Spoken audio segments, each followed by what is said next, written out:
దొరల రాధ్యం పోయి దొంగల రాధ్యం వచ్చిందని ఓబీసీ ప్రధాన కార్యదర్శి కాసాని వెంకటేశం ఆరోపించారు.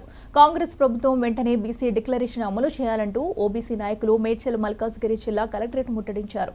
రేవంత్ రెడ్డి ప్రభుత్వం కామారెడ్డిలో బీసీ డిక్లరేషన్ అమలు చేస్తామని ప్రకటించి నేడు మాట తప్పిందని కాసాని మండిపడ్డారు. 42% బీసీలకు స్థానిక ఎన్నికల్లో రిజర్వేషన్ కల్పించిన తర్వాతే ఎన్నికలు నిర్వహించాలని కాసాని వెంకటేశం డిమాండ్ చేశారు.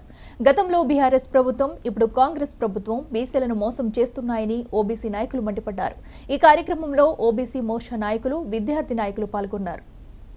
దాని విషయంలో స్పష్టత లేకుండా ఎన్నికలకు సిద్ధం కావాలని చెప్పేసి ఇవాళ అధికారులను ఆదేశించడం రేవంత్ రెడ్డి గారి బీసీలను ఏ రకంగా మోసం చేస్తుందో స్పష్టంగా తెలుపుతా ఉంది.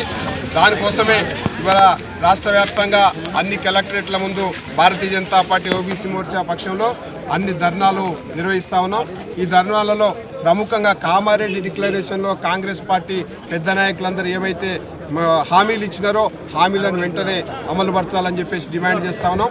దీంతో ముఖ్యంగా ఏంటంటే ఇవాళ బీసీ సప్లాను తర్వాత గొర్రె కాపర్లకు ఇచ్చేటువంటి విషయాలన్నీ కూడా ఒకవైపు అయితే, రెండో వైపు ఏంటంటే త్వరలో జరగబోతున్నాయని చెప్పేసి స్థానిక సంస్థలలో నువ్వు 42% రిజర్వేషన్స్ ఏర్పాటు చేసిన తర్వాత మాత్రమే నువ్వు స్థానిక సంస్థల ఎన్నికలు నిర్వహించాలి తప్ప తప్పించుకోలేవు అనేటువంటి విషయంలో స్పష్టం చేస్తూ ఇవాళ ధర్నా కార్యక్రమాలు చేస్తా ఉన్నాం. ఒకవేళ కనుక మీరు బీసీలకు వ్యతిరేకంగా చేస్తే నువ్వు బీసీ వ్యతిరేకి రేవంత్ రెడ్డి అని చెప్పేసి ముద్ర వేస్తామని చెప్తా ఉన్నాం.